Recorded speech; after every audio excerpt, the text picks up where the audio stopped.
berdikari, yes, yes, yes. Toko berdikari, yes, yes, yes. Pemirsa, pada malam hari ini saya sudah bertemu langsung dengan para tokoh-tokoh pelukis yang pada malam hari ini ada dan menghadiri pameran kelompok wedangan yang ada di Galeri Biasa. Mas Rasirun, apa pendapat Anda ketika pada malam hari ini para pelukis senior, pelukis yang tergolong berusia tidak muda lagi berpameran? Menurut Anda bagaimana? Ya, pertama saya ucapkan selamat pameran, semoga sukses ya. Pendapat saya bahwa Perupa Tua ini adalah pejuang kebudayaan, di mana mereka itu mewarnai pada zaman yang saya kira tidak seperti sekarang, dan mereka tetap semangat, konsisten, dan dia bahkan yang luar biasa bahwa karya-karya pelukis tua selalu menggambarkan satu objek yang humanis, dan bukti bahwa pelukis tua ini lepas dari nasionalismenya, dan dia sangat besar sekali memberikan satu kontribusi kepada kebudayaan, khususnya Jogja sebagai kota budaya. Menurut Anda, apa yang bisa dipetik dari anak-anak muda terhadap presentasi dari karya orang tua malam hari ini, Mas?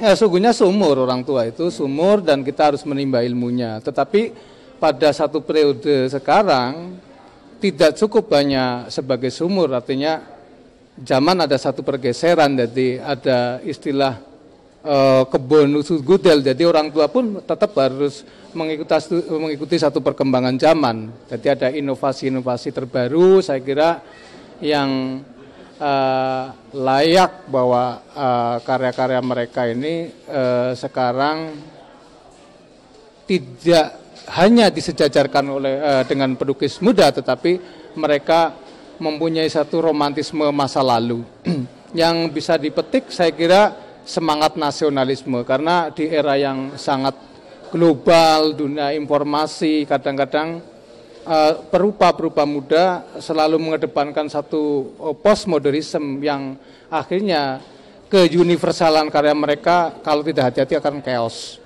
Tetapi karya-karya perupa tua mempunyai satu langgam Indonesia sekali.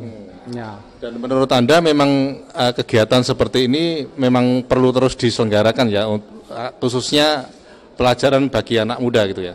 Keindahan tidak hanya pada bentuk visual, artinya keindahan secara rasa. Jadi ada satu mungkin yang muda yang sedikit sukses ikut mikul dhuwur mendem jero, jadi rasanya keindahan ini akan berbeda dengan kota lain, bahkan negara lain, bahwa Jogja mempunyai satu spesifik, bahwa dorongan tidak hanya pada bentuk material, tetapi dorongan saya kira seperti Galeri Biasa memberikan satu ruang, jadi tidak eksklusif, artinya orang tua tetap mempunyai satu nilai-nilai yang perlu diangkat, keluhurannya dan karyanya barangkali bisa untuk edukasi kepada yang muda.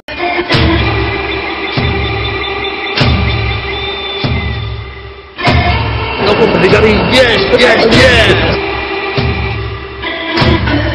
Toko berdikari, yes, yes, yes. Pak Tri, pada malam hari ini Anda sebagai ketua panitia, sebetulnya siapa saja pesertanya pada malam hari ini? Kelompok silaturahim wedangan ini terdiri dari Mas Bambang Sukono Wijoyo, kemudian saya Tri Hadianto, kemudian ada Pak Agus Partomo, kemudian Pak Arta, kemudian Mas Teguh Indianto, kemudian ada Mbak Armi sama Mbak Picu, kemudian ada Mbak Naim. Jadi ini sebetulnya masih kelompok yang bukan kelompok sebetulnya. Jadi kami masih terhimpun sebegini. Jadi kami kepingin yang lebih banyak lagi. Karena ini hanya sebagai wadah kegiatan, dan pameran ini adalah kegiatan yang awal. Ya memang semula itu dari kita sering ketemu, terus wedangan bersama di dalam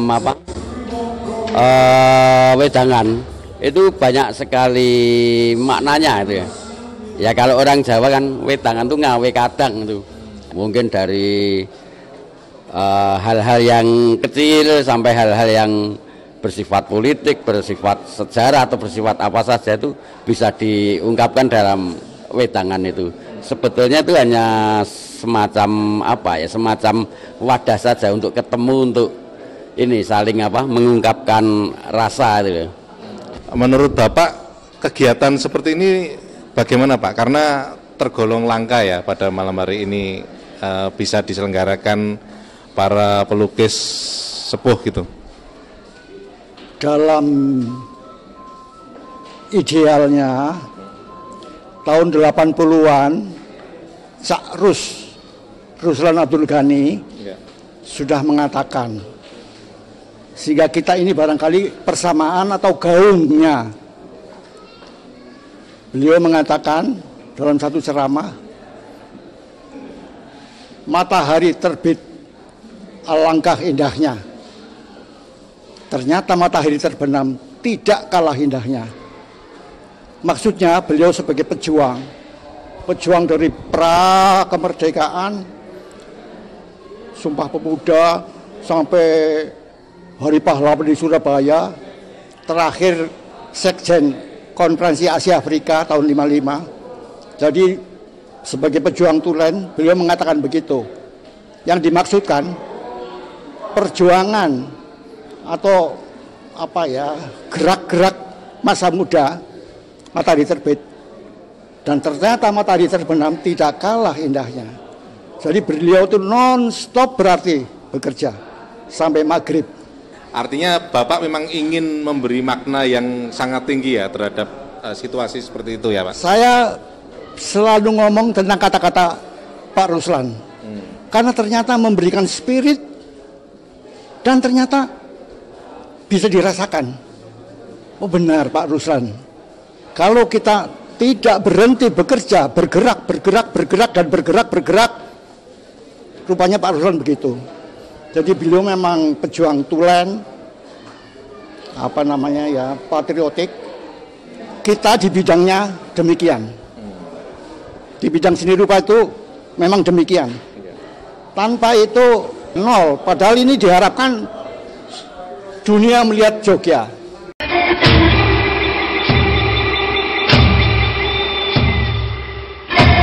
Tokoh berdikari, yes, yes, yes.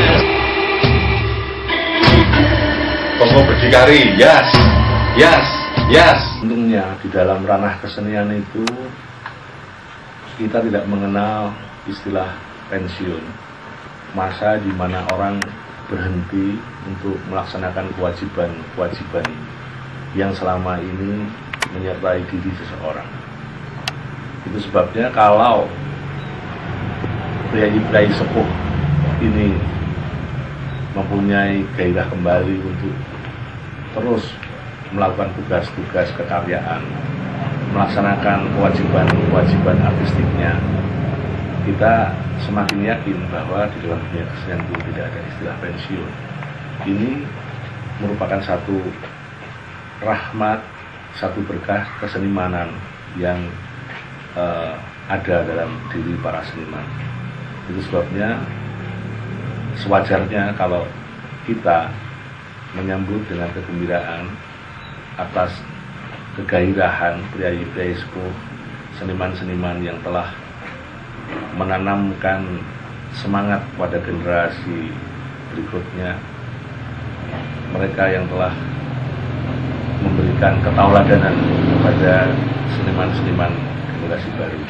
Jadi saya ikut menyambut pameran para seniman-seniman sepuh ini. Mas Butet, selama ini kan Mas Butet melihat gemuruhnya anak muda ya, dan untuk orang tua memang tergolong langka di Jogja ini khususnya. Itu Mas Butet apa enggak melihat ada sesuatu yang istimewa pameran kali ini? Enggak, biasa. Biasa, ya, ya. Sangat biasa. Kenapa Mas? Ya. Itu kalau dalam dunia kesenimanan itu kan tidak ada batas usia sebenarnya, tua ataupun muda. Kita melihat Pak Avandi, Pak Fajar, Pak Widayat, Pak Bagong, semua itu tetap melakukan tugas-tugas artistiknya sebagaimana yang dia lakukan di masa lalu sampai di penghujung usianya. Jadi orang tua berkarya lagi terus itu sesuatu yang jamak, sebuah keniscayaan yang ada dalam diri seorang seniman.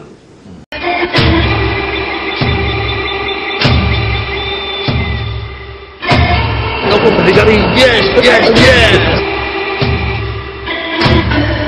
Tokoh berdikari, yes, yes, yes. Peristiwa seperti ini kedepannya itu memang untuk istilahnya iklim atau situasi Indonesia, apa memang harus terus dilakukan atau terus dipupuk atau perlu dikomunikasikan dengan luar negeri atau bagaimana menurut Anda? Oh, kalau dikomunikasikan kemana saja itu satu keniscayaan ya, satu kewajiban dari media untuk mengkomunikasikan. Tapi yang terpenting justru bagaimana anak-anak muda yang bertumbuh itu bisa memetik ketauladanan dari satu sikap kesenimanan yang utuh dari orang-orang tua itu. Mas Alfi, Anda punya tanggapan nggak ketika ada sejumlah pelukis yang sudah usia tua, boleh dikatakan seperti itu, berpameran dan menunjukkan atau berunjuk kreativitas secara terang-terangan kepada masyarakat? Wah, kalau saya pribadi saya sangat mendukung, sangat setuju, sangat support ada seniman-seniman tua kembali bekerja atau tidak berhenti kan, terus apalagi ngadain pameran kayak ini, support sekali. Buat kita yang muda-muda gitu kan, itu semacam cerminan gitu kan, semacam cambuk lah gitu untuk istilahnya bagaimana progresivitas atau istilahnya semangat berkarya seni itu tetap dipupuk sampai tua gitu. Nah, buat saya sendiri kan melihat kayak itu seniman-seniman tua itu, saya membayangkan nanti kalau saya seumur itu tuh bagaimana produktivitas atau kerja saya gitu kan. Nah, kalau pelukis lama mungkin dulu secara informasi situasinya itu berbeda dengan yang muda-muda sekarang yang mungkin lebih global atau apa gitu. Nah, kalau saat ini saya pikir malah kombinasi yang bagus, bagaimana orang-orang tua menularkan semangat progresivitas itu, istilahnya determinasinya dalam berkarya ditularkan kepada yang muda, sedangkan yang muda menularkan istilahnya informasi kepada yang tua sampai sejauh mana perkembangan kesenian gitu. Karena anak muda bisa istilahnya lebih mengglobal gitu. Ya, mereka kan lebih istilah canggih dalam mencari informasi atau mengetahui situasi seni rupa sekarang. Nah, nanti kan bisa terjalin kerjasama gitu.